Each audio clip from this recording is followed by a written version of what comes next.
I never imagined I'd be standing in a room dripping with danger and designer perfume. Holding a glass of champagne I didn't even want to drink. The chandeliers above sparkled like 1,000 tiny stars, but none of that could hide the tension in the air. Every laugh, every glance felt calculated, rehearsed, and somehow dangerous. And then I saw him, like a shadow slipping through the crowd, yet impossible to ignore.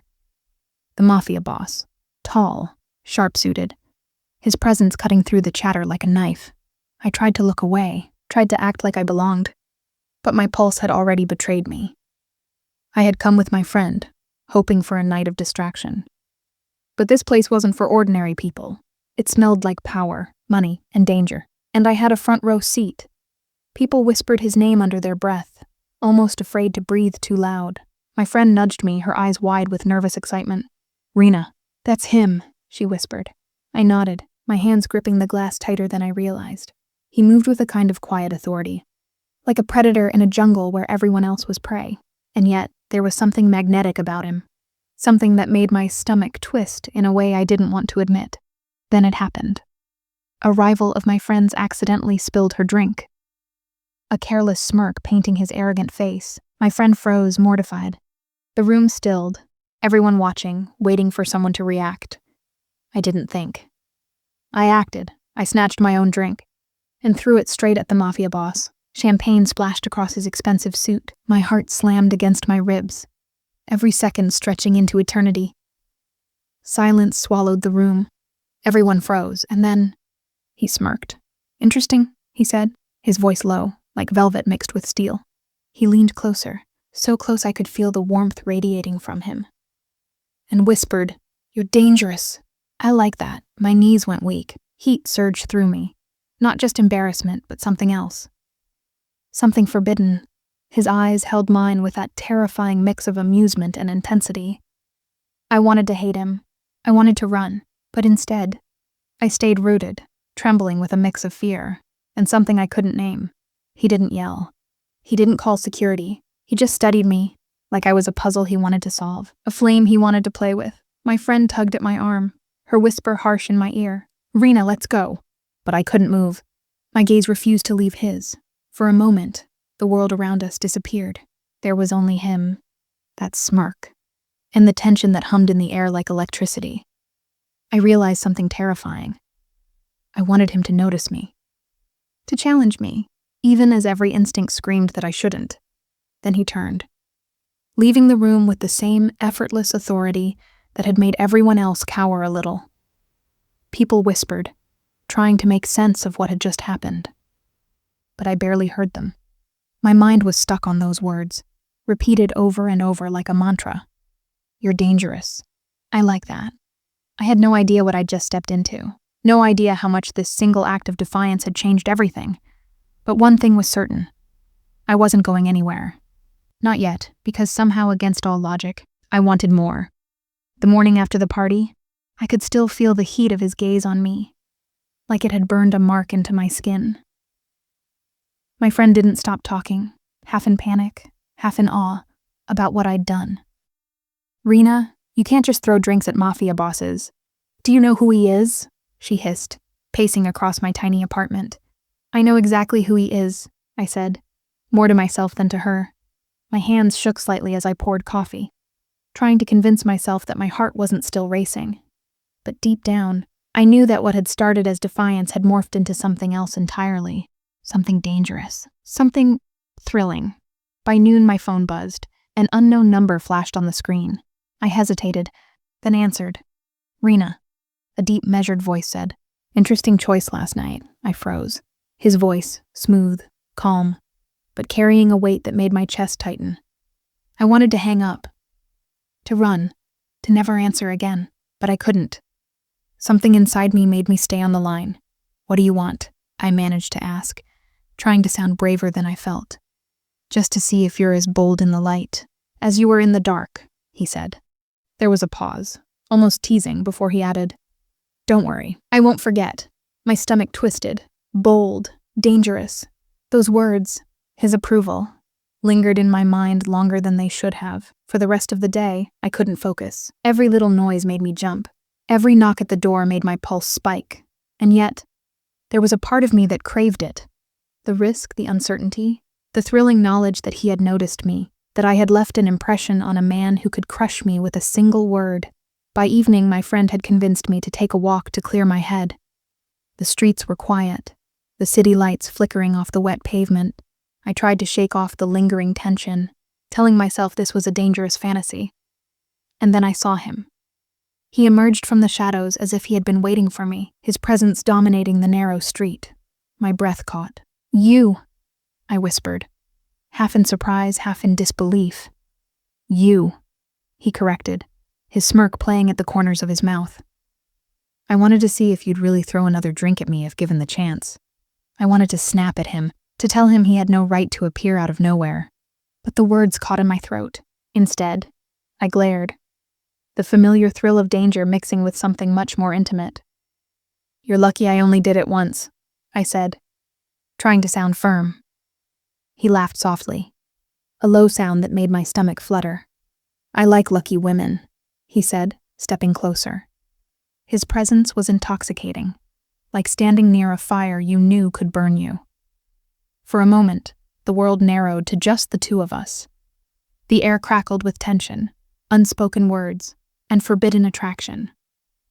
My mind screamed to run, to be sensible. But my body betrayed me.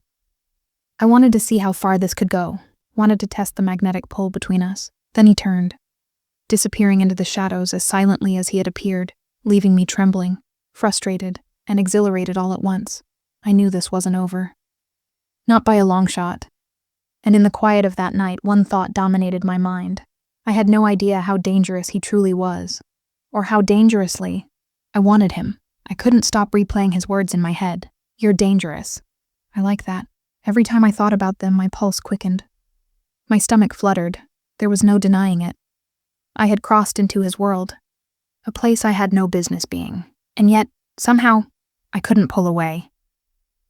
The next evening, I found myself walking home through the same dim streets, trying to convince myself that I wasn't hoping to run into him. Foolish, reckless, and yet, inevitable. I barely noticed the shadow until he stepped out from the alley, like he had been waiting just for me. The city noise fell away, and all I could hear was the thrum of my own heartbeat. "You didn't run," he said, his voice low, teasing, but carrying the weight of command. "I expected you to be smart enough to hide.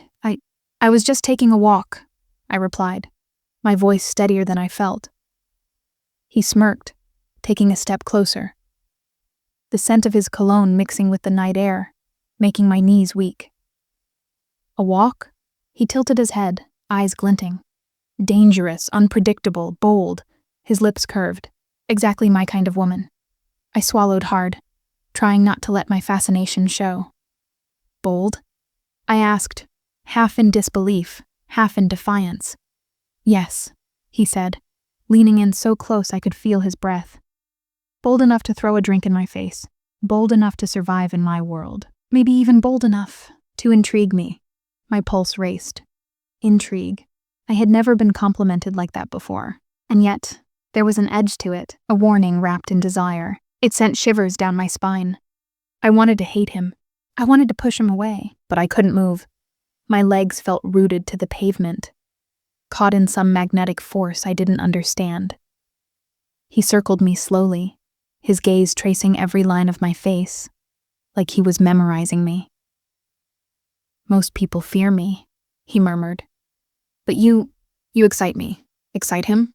My chest tightened, the thrill of danger mixed with a sudden rush of desire. I knew he was dangerous. Everyone knew, but being near him felt like standing at the edge of a cliff, the wind whipping at your hair, adrenaline coursing through your veins. Terrifying. Yes, but intoxicating. "You're playing a dangerous game," I said, finally finding my voice. He smiled, that smirk that carried both amusement and a promise. "And yet," he said softly, "here you are, not running, not hiding. I like that." The street seemed to shrink, the world narrowing to just the two of us. His hand brushed against mine. Not intentionally, perhaps, but enough to make my skin tingle. My breath caught. My mind screamed caution. But my heart refused to listen. For the first time, I realized his interest wasn't just curiosity or amusement. There was something more, something that made the air between us crackle with tension. Something dangerous. Something I wanted. He stepped back, breaking the spell, but his eyes never left mine. "Remember this," he said softly, almost a whisper. "You're playing in my world now, and I like watching you play."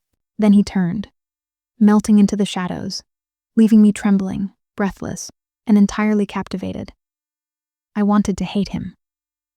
I wanted to fear him. But more than anything, I wanted him to return.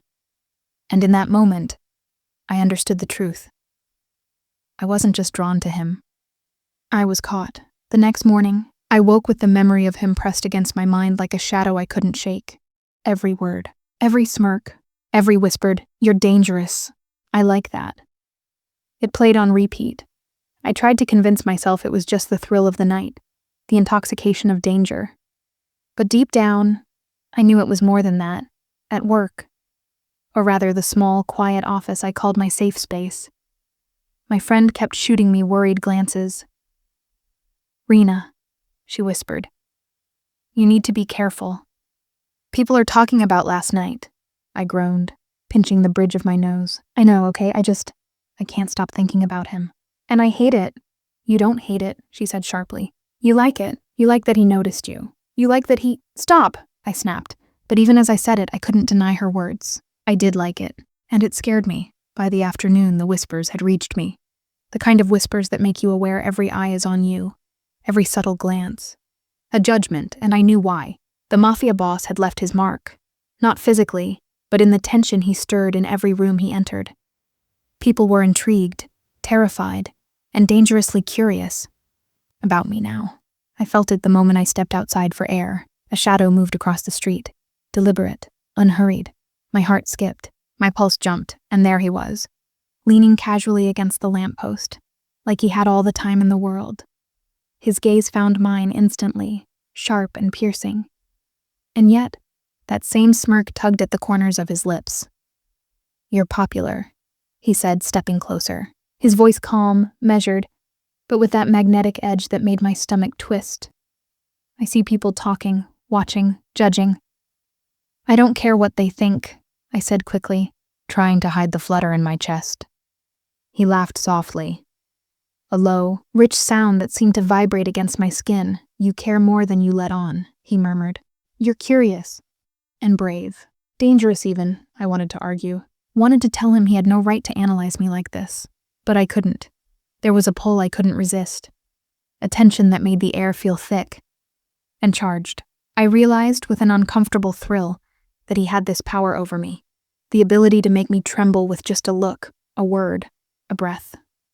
"You shouldn't linger here," I managed, forcing my voice to sound steady. He tilted his head slightly, studying me like a predator circling its favorite prey. "Why not?" he said softly. "It's more fun when you do. Watching you struggle against curiosity, it's addictive." I shivered. His words were teasing, almost playful, but there was danger hidden beneath them. A promise that if I crossed a line there would be consequences. And yet, the risk was intoxicating. Then almost casually, he leaned in closer. So close my senses were flooded with the scent of him. Cologne. Danger. Power. "Remember," he whispered, just loud enough for me to hear. "I like dangerous women." And with that, he vanished into the shadows, leaving me trembling, frustrated, and inexplicably craving more. I knew I was in over my head. I knew I should run. But a part of me, darker, braver, reckless, knew I wouldn't. Not yet. Not while he existed, even as a phantom in the streets, teasing, watching, whispering. The world felt different now. Every glance at a shadow, every passing stranger, made me wonder if he was there. And every heartbeat reminded me that the thrill of danger could be its own kind of addiction, one I was already hooked on. I realized something terrifying and thrilling. This wasn't just about him noticing me. It was about me choosing to step deeper into his world. And I was already taking my first steps. The week crawled by with a strange mix of dread and anticipation. Every time I stepped outside, I felt as if he might be there, watching, waiting. I told myself it was paranoia, but my heart refused to believe it. And then, as if the universe had decided to punish me for my thoughts, I ran into him, literally. I rounded the corner of the quiet alley behind my favorite cafe, juggling my coffee and phone, and almost collided with someone tall, strong and impossibly close. My chest hit his and I stumbled back. "I warned you about walking so fast," a deep, amused voice said. My pulse leapt. I looked up and met his eyes. There he was, the Mafia boss, smirking, arms crossed, looking far too calm for someone who had just nearly been flattened by me. I'm sorry," I stammered, my cheeks burning. "I didn't see you." "Clearly," he said, taking a step closer, so close I could feel the heat radiating from him. His presence was suffocating, in the best possible way, but I'm glad you didn't run. I swallowed hard, trying to find words, but none came. My mind had gone blank, overtaken by the dangerous thrill of standing so close to a man who could ruin me, or claim me, without a second thought. "Why are you here?" I asked finally, attempting some semblance of control. "I could ask you the same," he replied, his gaze sweeping over me, lingering just a fraction too long. "But it doesn't matter. Fate brought us together again." I felt my pulse quicken. There was something in his eyes, a mix of amusement, curiosity, and something darker, more intimate, that made my stomach flip. It was like standing at the edge of a cliff, looking down at a stormy sea, and knowing that jumping could either kill you or give you the most exhilarating rush of your life. "You're impossible," I muttered, trying to mask my growing attraction with annoyance. He laughed softly, the sound low and dangerous, and it sent shivers down my spine. "Impossibly dangerous," he corrected, leaning just a fraction closer so that I could feel his breath. Exactly like me, my knees felt weak. I tried to step back, but he subtly mirrored me, maintaining the space between us, the unspoken tension almost unbearable. "You shouldn't be here," I whispered, though the words sounded hollow, even to me. "And yet here you are," he said, a teasing note in his voice. His smirk deepened. "I like that about you. You don't run, you don't hide, you challenge me." I felt a mix of fear and thrill, a delicious tension that I had never experienced before. My rational brain screamed to get away, to retreat into safety, but my instincts betrayed me. I wanted to see how far this dangerous connection could go. Then, almost casually, he reached out, brushing a strand of hair from my face. The touch was light, yet it set fire through my veins. I could smell him, cologne, danger, power, and I realized with a shock how deeply I was drawn to him. "You're playing a dangerous game," I said, my voice trembling slightly. "And you," he replied, his voice low and teasing, "are playing it even better." For a few moments, the world narrowed to just us, the quiet alley, the city noise muted, my heart pounding, his smirk teasing, the tension between us unbearable yet intoxicating. Then he stepped back, giving me just enough space to breathe. And without another word, he melted into the shadows, leaving me trembling, exhilarated, and terrified. I stood there for a long moment, trying to calm my racing heart, realizing that I was no longer just intrigued by him. I was hooked. Dangerous? Yes. Irresistible? Absolutely. And I had no idea what I was going to do next. It started small, subtle, almost imperceptible warnings that my life was no longer my own. A car idling too long near my apartment, a shadow lingering in the corner of a cafe, a text on my phone from an unknown number. Be careful. I told myself to ignore it, to stay normal, but the truth was, I couldn't. Every step outside felt like walking on a tightrope stretched over a pit of vipers. And yet, I couldn't stop thinking about him, the Mafia boss who had turned my life upside down with a single glance, a single smirk. The first real test came on a Thursday evening. I had gone out to pick up groceries when a man suddenly appeared in the alley behind me. His eyes were hard, his movements calculated. I froze, heart hammering, realizing I had no way out. Not today, a voice said, calm, commanding, and dangerously close. Before I could comprehend, he stepped between us. The man hesitated, a flicker of fear crossing his face. "Boss," he muttered, retreating into the shadows. I blinked, staring at him. You saved me? He didn't answer immediately. He just stood there, the streetlight catching the sharp lines of his face, the danger radiating from him like heat from a fire. You shouldn't be out alone, he said finally, his tone half reprimanding, half amused. But I suppose you're used to ignoring warnings. I felt my face flush, partly from fear, partly from the rush of standing so close to him. I can take care of myself, I said, though my voice wavered. He smirked, that infuriating magnetic smirk. I know. That's why I like you. I wanted to tell him I didn't need him, that I could manage. But the truth was, I liked that he had shown up, liked the thrill of having someone so dangerous and powerful looking out for me. My pulse raced as I realized just how much he had infiltrated my thoughts, my instincts, my heartbeat. You're reckless, he said, his gaze locking onto mine. But maybe that's why you intrigue me. Bold, brave, dangerous in your own way. I swallowed, trying to steady my racing heart. And you? I asked, daring to tease. Aren't you dangerous enough for both of us? His laugh was low, deep, and intoxicating. Dangerous isn't just a word. It's a lifestyle, and you're learning fast. I felt a shiver run down my spine, equal parts fear and desire. Standing so close to him was like standing at the edge of a cliff. Terrifying. Impossible to resist. And yet, I knew I shouldn't get too close. The more I let myself fall into his orbit, the less control I had over my own life. And yet, control was overrated. You're playing with fire, I said softly. Though my eyes betrayed the truth, I was already burned. And fire, he murmured, leaning just close enough for me to feel the warmth, has a way of finding those who dare to play with it. My knees threatened to give out. I wanted to hate him. I wanted to push him away. But instead, I found myself leaning just a fraction closer, drawn to the danger, the thrill, the undeniable chemistry between us. He stepped back then, breaking the tension, but not the connection. Be careful, he said, almost a warning, almost a promise, and then he disappeared into the night, leaving me trembling, exhilarated, and hopelessly intrigued. I knew one thing for certain. He had tested me, and I had passed. Or at least, I thought I had, because in his world, every victory came with a price. And I was only just beginning to pay attention.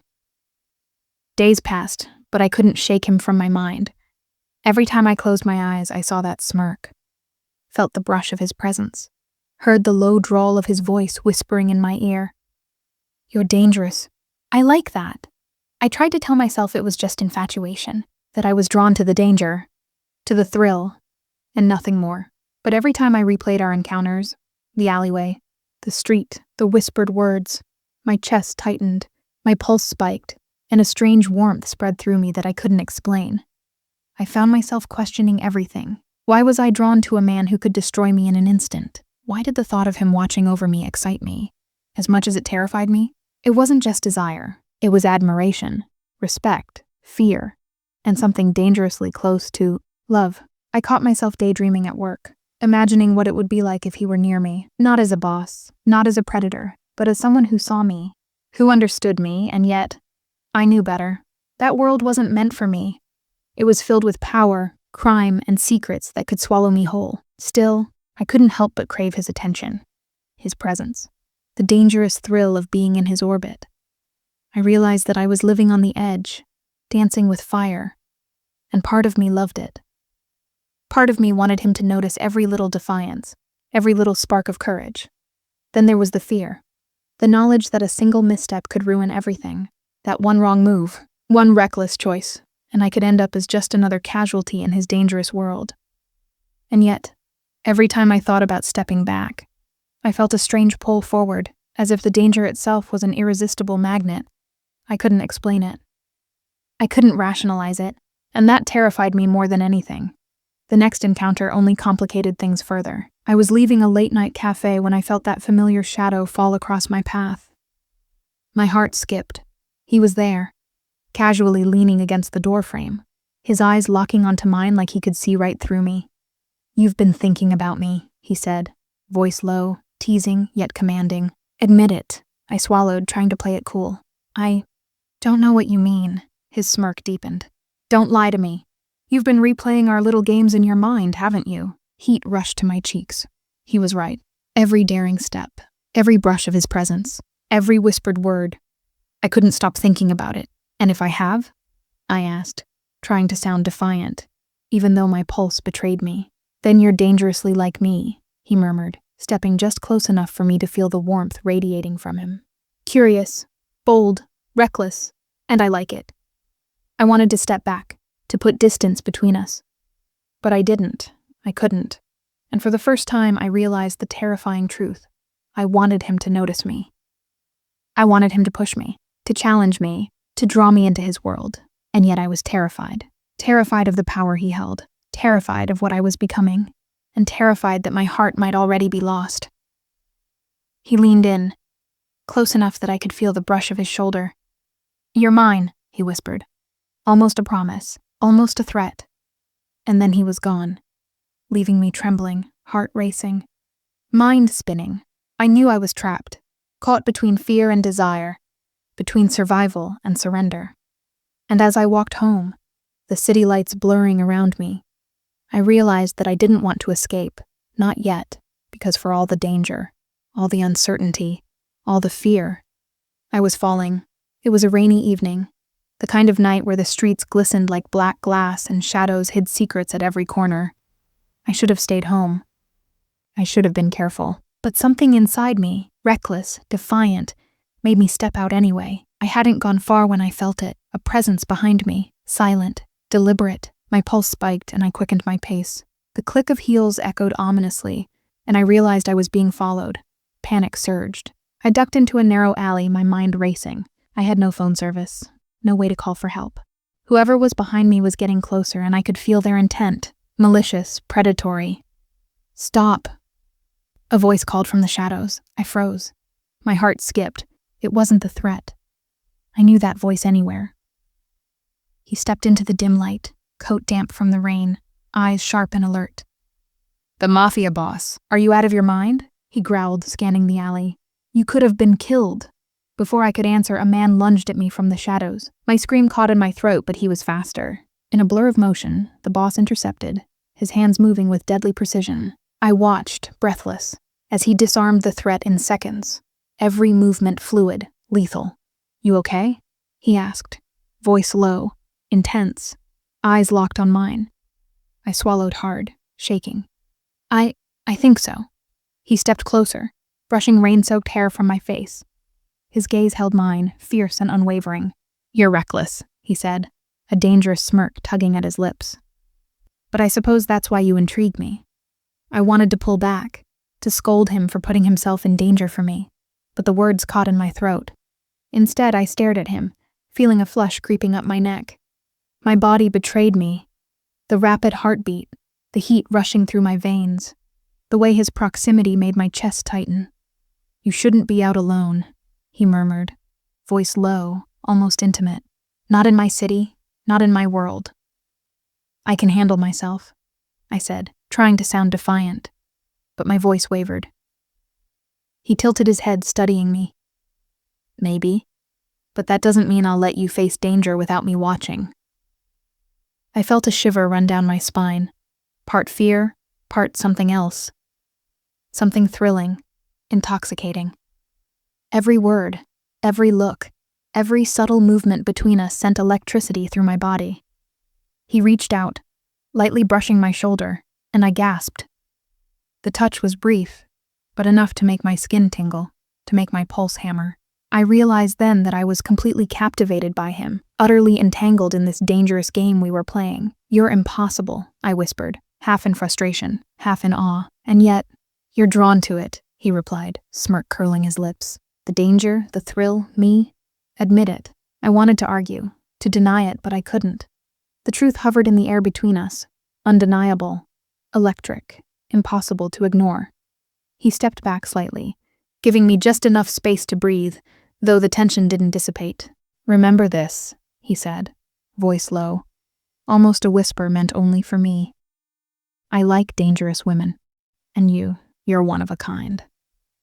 Then he turned and disappeared into the rainy night, leaving me trembling, exhilarated, and utterly consumed by the knowledge that I was completely, irrevocably entangled in his world. As I stood in that alley, drenched and shivering, I realized something terrifying and thrilling. I wasn't just drawn to him. I was addicted to the danger, to the thrill, to the man who had just saved my life, and yet made my heart ache in ways I couldn't control. And I knew, without a doubt, that this was only the beginning. The night had settled like velvet over the city, and yet the room between us crackled with electricity. He leaned against the bar, the dim golden light catching the sharp angles of his jaw, the tattoos on his hands flickering shadows across the marble.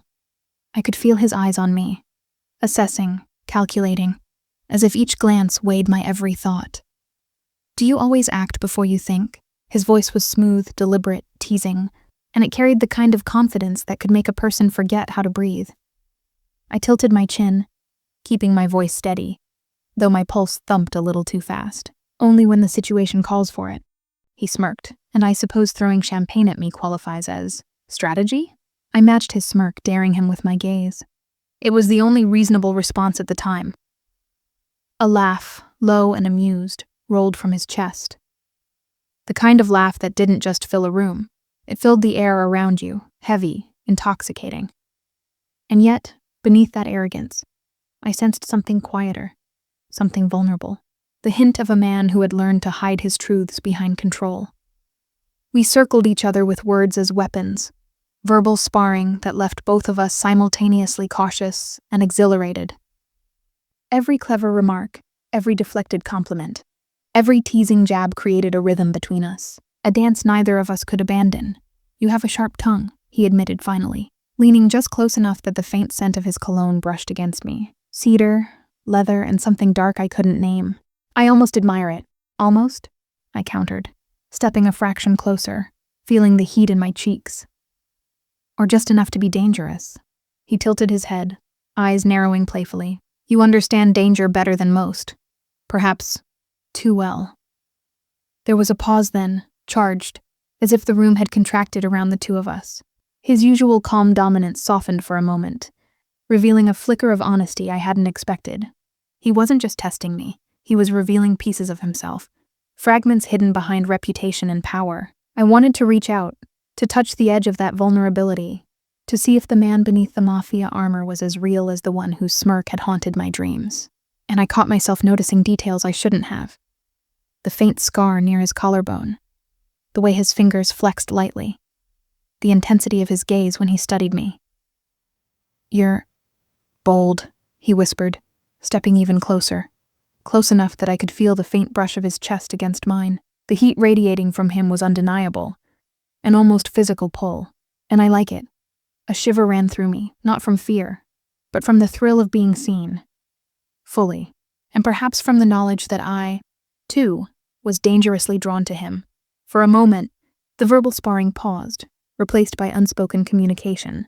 The smirk on his face softened into something almost unreadable, something intimate. My heartbeat quickened. My skin felt alive, and I realized I had crossed an invisible line. The line where challenge became flirtation, where attraction tangled with respect, where the dangerous dance we were playing became something infinitely more consuming. I had no illusions about him, about his world, about the risks, about the consequences of getting too close. And yet, the thought of stepping back, of retreating into safety, felt impossible. Every glance, every word, every fleeting touch drew me further into his orbit, into a game I wasn't sure I wanted to win. "You're not like the others," he murmured, voice low. "Just for me. And that makes this interesting." "Interesting can be dangerous," I countered softly, allowing a fraction of heat to show in my tone. He leaned back slightly, letting the tension linger. "I enjoy dangerous," he said, a whisper and a promise all at once. "Especially when it's worth it." And in that room, under the soft glow of chandeliers and shadows, we understood something neither of us would admit aloud. The game had changed. What began as a challenge, a test of courage, had become a connection charged with danger, desire, and unspoken possibility. The city outside glittered like a sea of fractured stars, but inside his world, everything felt sharper, colder, and somehow more alive. I followed him reluctantly through halls I hadn't imagined existed, corridors lined with dark wood, polished marble, and shadows that whispered secrets I wasn't supposed to hear. Every step carried the weight of danger, and an undeniable thrill. He moved with precision, every motion controlled, yet effortless. I noticed the way his boots clicked against the floor, the tilt of his head as he scanned the room, the tattoos that peeked from his sleeves and neck. A man of power, of lethal skill, and yet I couldn't help but notice the vulnerability in the subtle things, the soft curve of his jaw when he exhaled, the way his fingers flexed when he was deep in thought, the almost imperceptible tightening around his eyes when he didn't want me to see. "Do you like what you see?" he asked suddenly, voice low, teasing, but not the arrogant teasing from before.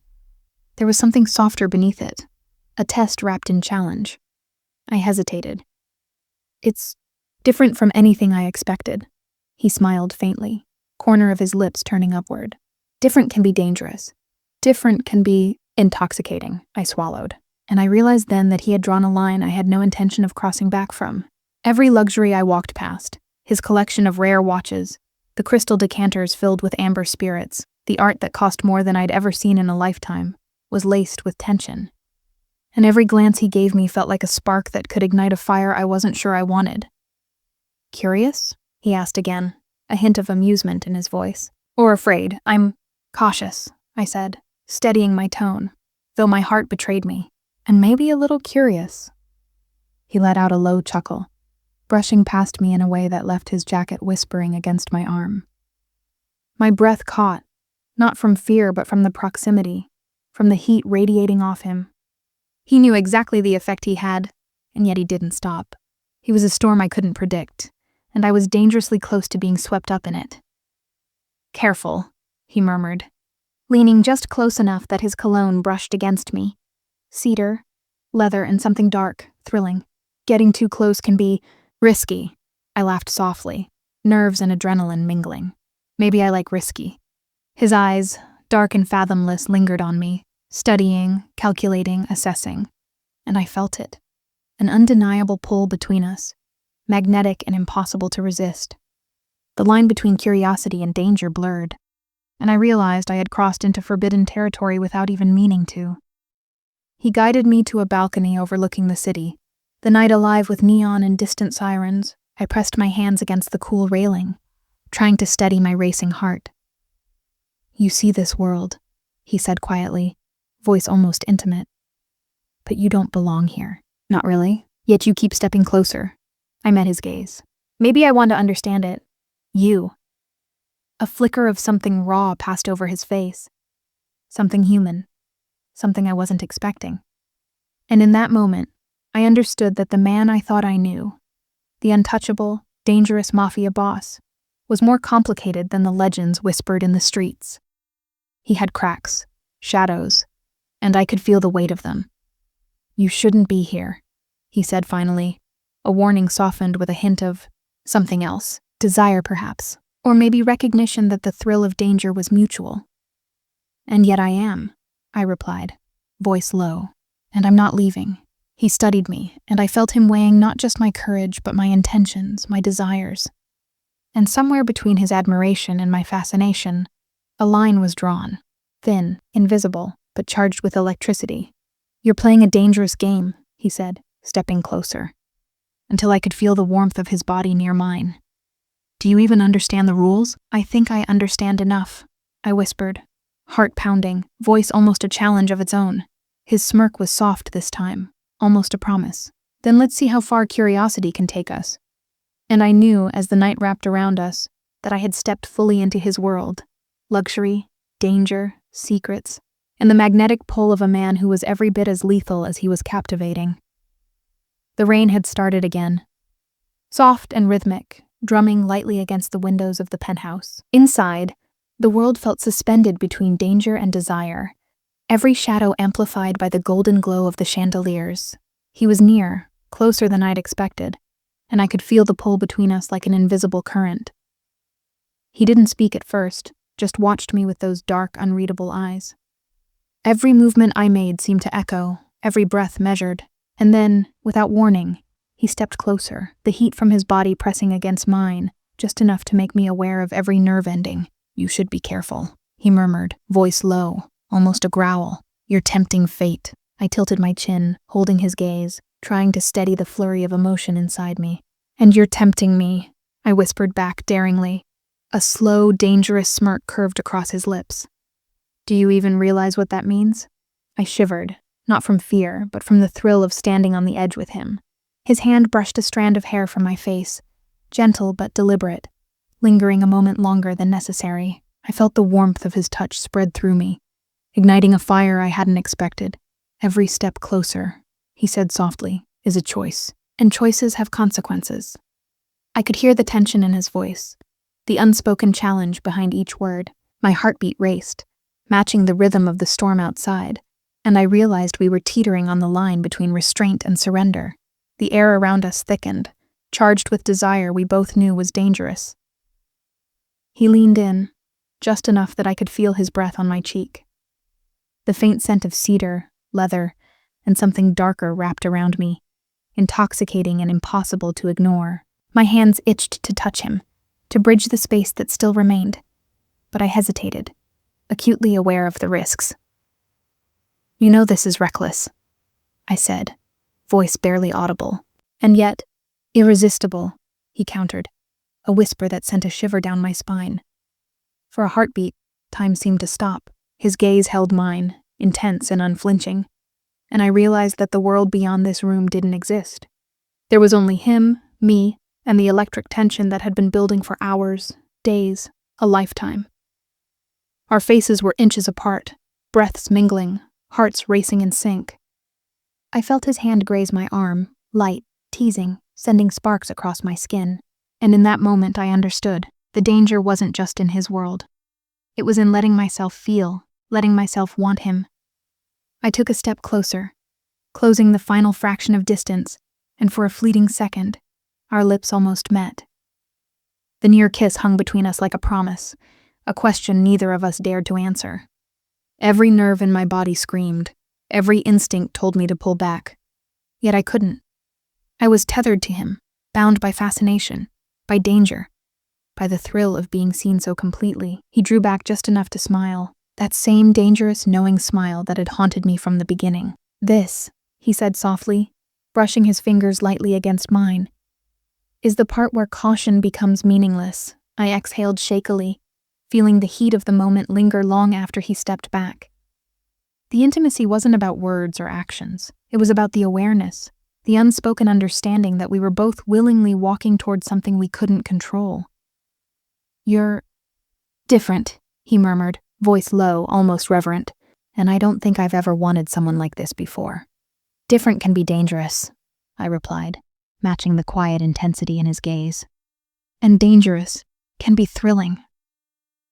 The storm outside intensified, rain beating harder against the windows. But inside, the room was quieter than ever. We stood there, suspended in the moment, two people teetering between caution and surrender, danger and desire. And for the first time, I realized that the lines between fear and longing, morality and desire, had blurred completely. The city felt smaller at night, as if the alleys and streets themselves were holding their breath. Danger lurked in every shadow, and I could feel it tightening around us like a noose. The quiet hum of the penthouse was deceptive. Outside, rival eyes were watching, planning, waiting. He stood near the window, hands clenched lightly at his sides, the faint glow of the city painting shadows across his tattoos and the lines of his jaw. The same smirk that had haunted my thoughts flickered briefly, then vanished, replaced by something darker, sharper, protective, possessive, dangerous in a way that made my heart pound with equal parts fear and anticipation. "They're moving," he said quietly, almost to himself. Then his gaze found mine, sharp and calculating.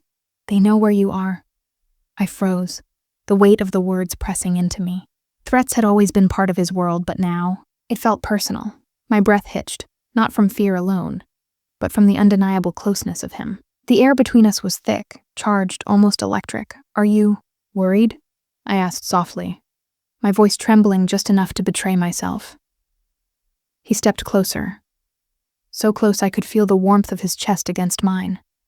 "Worried?" His tone was low, darkly amused. "I'm not worried. I'm careful. And when it comes to you, I don't like the idea of anyone touching what's mine." His words hit me with a mix of exhilaration and heat, possessiveness, desire, that dangerous blend that had been simmering between us since the moment I first challenged him. My pulse raced, my skin tingling where his proximity brushed against me. Suddenly, a sharp noise echoed in the distance. A gunshot? A scream? We both reacted instinctively, he moving to block my path, shielding me with his body. The tension between us wasn't just romantic now. It was survival, raw and urgent. I pressed against him, feeling the solid strength beneath the surface, the dangerous energy that radiated from every inch of him. "They're coming," he said, voice low but steady. "And if they try anything, I won't hesitate." The threat was real, lethal. But beneath it, there was an unspoken current of desire. The way he held me, the way he looked at me, like I wasn't just someone to protect, but someone who intrigued him, who ignited a fire he hadn't expected. I found my courage. "Then let's face them together," I said, voice firmer than I felt. My hand brushed against his arm, testing the line between trust and temptation. He caught my fingers in his own, holding them briefly, a flicker of a smile on his lips, sharp and dangerous. "You're reckless," he whispered, leaning closer, so close that I could feel his breath, warm and intoxicating against my skin. "And I like it." A thrill ran through me, stronger than fear. The danger wasn't just in the rival faction anymore. It was in the undeniable pull between us. Every touch, every glance, every word lingered like a spark, threatening to ignite. Then the alarm rang, silent in the distance, but deafening in its implication. He moved, precise, lethal, every step calculated. I stayed close, aware that the threat wasn't just external. The closeness of him, the brush of his hand against mine, the heat radiating off him, it was all consuming, intoxicating, impossible to ignore. In the chaos of the night, I realized something terrifyingly simple. The danger, the power, the thrill. It all made the attraction between us more potent. And as we prepared to confront the rival faction, I understood that the stakes weren't just life or death. They were heart or surrender. He caught my gaze one last time before we moved forward, his expression both protective and burning with desire. "Stay close," he murmured, "and don't forget who you belong to tonight." A shiver ran down my spine. I knew exactly what he meant, and part of me wanted nothing more than to surrender, to step fully into the storm with him, knowing that both danger and desire would follow every step. The storm that started outside that night had found its way inside too. The world was quiet again, too quiet.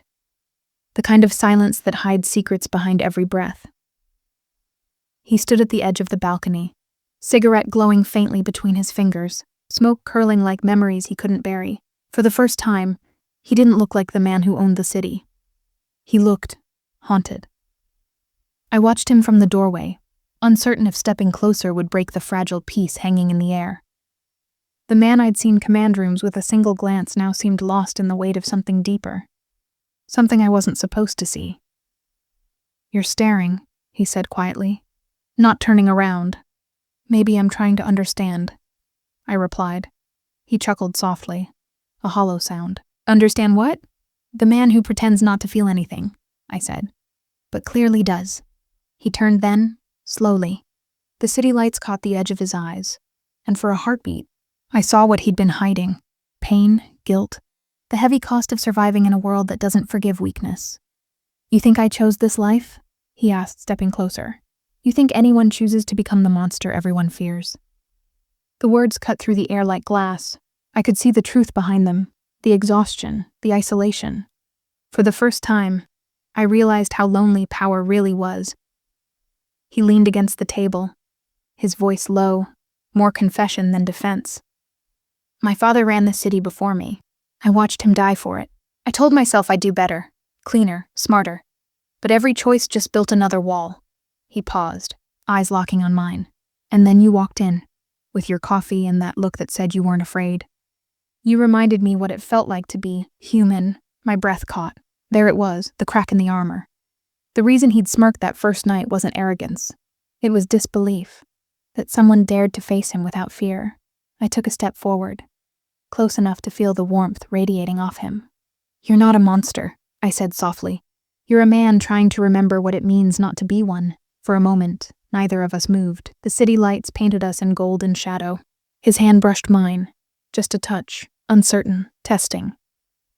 The air thickened. My pulse quickened. "You should stay away from me," he whispered. His voice was warning me, but his eyes, they were begging me to stay. "I've tried," I whispered back, "but somehow I always end up here." He exhaled slowly, the faintest trace of a smile ghosting his lips. "Dangerous," he murmured, repeating the word he once said like a joke. Only now, it sounded like the truth. I could feel the tension, the pull of something we both knew we shouldn't touch but couldn't deny. His hand lingered on mine, fingers brushing, then tightening ever so slightly. The silence that followed wasn't empty. It was full, of everything unspoken, everything forbidden. Outside, thunder rumbled, distant but real, as if the sky itself was warning us of what this connection could destroy. But neither of us looked away. He finally stepped back, forcing a breath. "Now you know," he said quietly. "Every secret, every scar, every reason you should run." I met his gaze, steady. And yet, I'm still here. His expression softened just for a second, the mask falling away. And in that fragile, fleeting moment, the man the world called boss looked nothing like the monster they feared. He looked like someone who'd forgotten how to be loved, and was terrified of remembering. The city was quiet, but the kind of quiet that feels wrong, the kind that comes before something breaks. I could feel it in the air, electric, heavy, like the storm waiting to fall. And beside me, he felt it too. We were no longer strangers circling danger. We were standing in the middle of it. He was pacing the room, sharp, controlled movements, every step calculated. The man who never lost his composure looked ready to explode. And still, he looked at me like I was the only thing anchoring him to sanity. "They're closing in," he muttered. "Someone leaked our plans. The docks are compromised." His men moved quickly around us, checking weapons, loading magazines, the rhythm of violence beating like a second heart in the room. I stood in the corner, arms folded, trying to hide the tremor in my hands. I wasn't supposed to be part of this world. But somehow I was. He stopped suddenly, eyes on me. "Are you scared?" "Yes," I said honestly, "but not of them." Something shifted in his gaze, from surprise to something deeper. He stepped closer, the tension between us humming louder than the city below. Every inch of him radiated power and danger. Every breath I took drew me closer to the edge. He reached out, slowly, deliberately, his hand brushing a loose strand of hair from my face. His touch burned, soft but commanding, leaving a trail of heat down my skin. "You shouldn't be here," he said softly. "You make me forget what I am." My pulse quickened. "And what are you?" He smirked faintly, his voice a low murmur. "A man trying not to fall." For a heartbeat, the world stopped. We stood, inches apart, his breath mingling with mine, our silence louder than words. The air felt too thin, too charged. He leaned in, slow, deliberate, not a threat, not yet a promise. And the space between us dissolved. His hand slid to the back of my neck, fingers brushing lightly, possessive and tender all at once.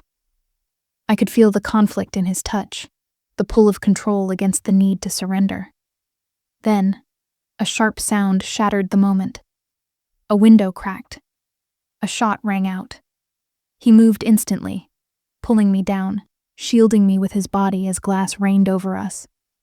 The scent of gunpowder mixed with perfume and fear. His men returned fire, chaos erupting in every direction. He held me close, voice low but fierce. "Stay down, don't move." But even in the madness, even as bullets sliced through the silence, I could hear the unspoken between us. The feeling that had been building since that first defiant glance. The world might be falling apart, but in that moment I wasn't afraid. Not of the danger, not of him. When the gunfire stopped, the room was smoke and silence. He stood, chest rising hard, scanning the horizon. Then he turned to me, eyes dark, wild, human. "You could have died," he said roughly. "So could you," I whispered. He exhaled, stepping closer again, Don't you get it? That's what terrifies me. His hand cupped my cheek, thumb brushing away a stray tear or dust. I couldn't tell which. And though the danger still pulsed around us, his touch felt like the only real thing left. The tension that had been simmering between us finally found its voice, not in words, but in silence, in breath, in the space that closed between us. He leaned in again, forehead resting against mine. Next time, he murmured, I'm not stopping, and for the first time I didn't want him to. The world outside was still trembling from the chaos of the night. Sirens cried somewhere far away, faint echoes of a war that didn't belong to us anymore. But inside his penthouse, silence. The kind that settles after danger, the kind that feels heavier than noise. I sat on the couch, the glow of city lights flickering across the bruises on my skin. Every breath I took felt like a reminder that I was still alive, that we were. He moved quietly across the room, a storm of composure and exhaustion. The same man who'd shielded me moments ago now carried a towel, a first aid kit, and a guilt he couldn't quite hide. Let me see your hand, he said softly. I hesitated. I'm fine. You're shaking. I looked down. He was right. My fingers trembled against the faint shimmer of dried blood. He knelt before me, his touch surprisingly gentle as he cleaned the small cuts. His fingers brushed mine, firm but careful. The same hands that had held guns, now tracing tenderness instead of violence. Neither of us spoke. The silence between us wasn't empty. It was full of things neither of us dared to say. Finally, I broke it. You didn't have to protect me like that. He looked up, meeting my eyes. Yes, I did. The conviction in his voice hit deeper than I expected. No smirk, no arrogance. Just truth. Why? I asked, barely above a whisper. He hesitated, just long enough for me to know the answer scared him. Because the thought of losing you does something to me I don't understand. My breath caught. There it was, the line he'd never crossed, the part of himself he'd kept locked behind iron and silence. And now, in this moment, he'd let it slip. I could see it in his eyes, the exhaustion, the fear, the longing. And I realized something terrifying and beautiful at once. Behind all that danger, he was still a man capable of feeling. I reached out, touching his face. Not the way people touch the Mafia boss, but the way you touch someone who finally lets you see who they are. His jaw tightened under my palm, his eyes closing for a brief second. Clara, he whispered, my name sounding like a confession, a prayer, and a warning all at once. Don't, I said softly. Don't shut me out. His hand covered mine, holding it there against his cheek. I don't want to, he admitted, but people close to me, they don't stay safe. Maybe I'm not here for safe, I said. He looked at me, really looked. And for a moment, the entire world outside that window disappeared. Just him and me, two people standing in the wreckage of everything we shouldn't feel but did. He leaned in slowly, as if asking for permission he didn't need. Our foreheads touched, and the air between us turned fragile, trembling with unspoken want. He didn't kiss me, not yet, but his breath brushed my lips, warm, slow, trembling with restraint. It wasn't passion, not yet. It was trust, the quiet kind that builds when two people finally stop pretending they don't care. Then he pulled back, just slightly, his voice low, almost breaking. You shouldn't love someone like me. Then it's too late, I said. The silence that followed wasn't tragic. It was beautiful, the kind that lives between two heartbeats, where danger and tenderness finally meet. Outside, dawn began to break, soft light spilling through the glass, touching his face, washing away the darkness. And for the first time I didn't see the Mafia boss. I saw the man he used to be, the one still fighting to exist beneath the chaos. Morning came quietly, not with light, but with truth. The kind of truth that doesn't knock. It just arrives and waits to be faced. He stood by the window, shirt half-buttoned, sunlight drawing gold across the scars on his chest. Coffee steamed on the table beside him, untouched. And I knew, even before he spoke, that something had changed. Your friend's safe, he said finally. I made sure of it, I breathed out, relief trembling in my chest. Thank you. He didn't answer, just stared out at the skyline, at the city he ruled, the empire that bled for his control. It looked beautiful from up here, but beauty hides everything ugly when you look from a distance. I took a step closer. You don't have to do this alone, you know. He turned, eyes sharp. The boss returning, walls rising. People around me get hurt, Clara. That's not a threat. That's history. I'm not scared of your history. You should be. The silence after that was heavy. He moved toward me, slow, deliberate, until the space between us disappeared. His voice dropped to a whisper. You think this world doesn't change people? It does. You don't come out clean. You don't come out the same. Maybe I'm not asking to come out, I said quietly. Maybe I'm asking to stay. That stopped him. He searched my face like he was trying to find the part of me that still had sense left. Stay? He repeated, almost like he didn't believe it. I nodded barely. You told me not to fall for someone like you. But I did, and now I have to choose, run back to the safe life I don't recognize anymore, or stay in a world that terrifies me. Because you're in it. He stepped closer, so close I could feel the warmth radiating from his skin. His hand came up, brushing a strand of hair from my face, his touch feather-light, trembling at the edges. You don't understand, he said softly. Once you're mine, this world, it doesn't let you go. I met his gaze, steady. Then maybe it's time the world learned what happens when someone fights back. His lips curved. Not quite a smile, not quite a warning. It was something darker, something proud. You're dangerous, he murmured. I learned from the best. The moment stretched, breath against breath, silence turning electric. He leaned in, his voice barely a whisper against my ear. Stay tonight. Decide tomorrow, I swallowed, heart pounding. And if I stay, then everything changes. He turned away before I could answer. Because he knew the answer already. Because maybe in some unspoken way I'd already chosen. That night, I didn't sleep. The city below never rested, and neither did my thoughts. Love wasn't supposed to feel like this. Dangerous, consuming, real. It wasn't supposed to make you question who you were, but it did. And as dawn began to break again, soft, gold, merciless, I realized something terrifying. The man I should have run from was the one place I finally felt alive. Night fell fast that evening. Too fast. The kind of night that feels alive, restless, warning you that something's about to break. He had been quiet all day. No orders barked. No calls made. Just silence. The kind that only comes before a storm. I found him in the study, sleeves rolled up, hands tense over a map of the city. Every mark on that paper was someone's life, someone's loyalty, someone's betrayal. They're coming for you, aren't they? I said. He didn't look up. They're coming for us. Before I could speak again, the first explosion hit, a flash of fire from the street below, shaking the glass, setting the alarm screaming. The lights flickered, then died, and the war began.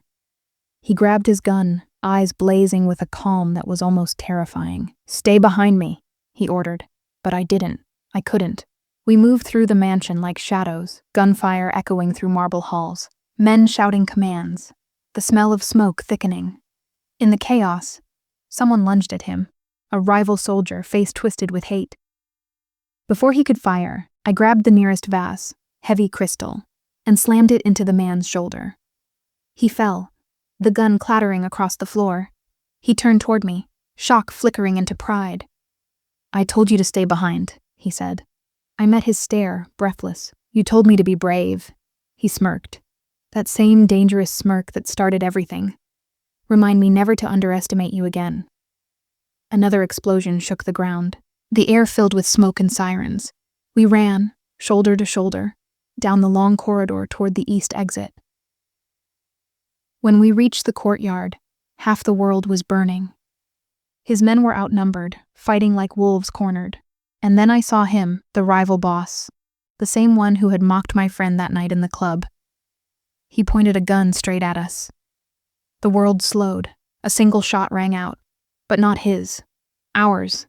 The Mafia boss had fired first, and for a heartbeat, silence swallowed the chaos. He turned to me, chest rising fast. You okay? I think so, I whispered. He looked at me. Really looked. Like everything that mattered had just fit into that one answer. For a second, there was no war. No smoke, No blood. Just him and me, standing in the ruins of everything we weren't supposed to survive. He reached out, his hand cupping my face, thumb brushing away a streak of dust. His voice was low, rough. You shouldn't have been here. I wanted to be, I said. You don't get to face your past alone anymore. Something broke in his eyes. Something softer than fear, deeper than anger. He leaned in, close enough for his breath to warm my lips. Clara, he murmured, you're the only thing in this world I don't want to lose. And then, before I could answer, sirens wailed from the distance, the sound of the city coming back to life, or falling apart again. We stood in the middle of it, fire behind us, dawn breaking ahead, caught between two worlds. But I knew in that moment that the choice I'd made was the only one I could ever live with, because when love and danger collide, you don't run, you fight. The fire had died. The night had stopped screaming. All that was left was smoke and silence. The city outside was waking up again, sirens fading, wind whispering through shattered glass. Inside the courtyard, the world felt still, almost peaceful. Almost.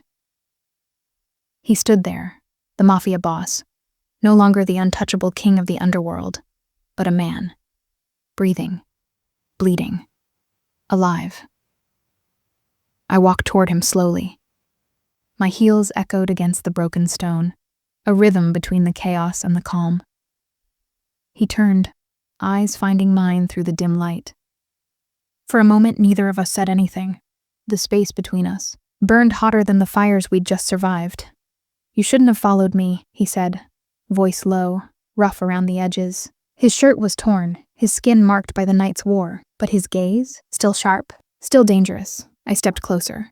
I told you, I whispered. You don't get to face this alone. He exhaled, a sound between a sigh and a laugh. That's the thing about you, isn't it?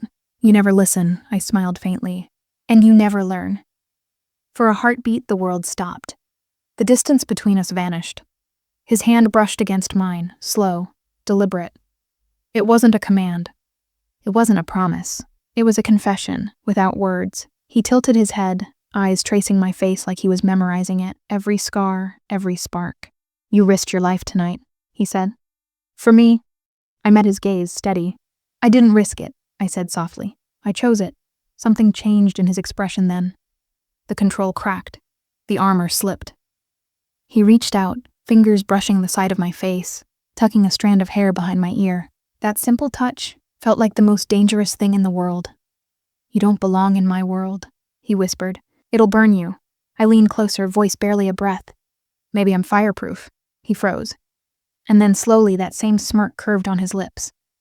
The one from the club. The one that started everything. You're dangerous, he murmured, voice low as sin. I like that. For a long moment, the world outside faded. The city, the smoke, the blood, gone.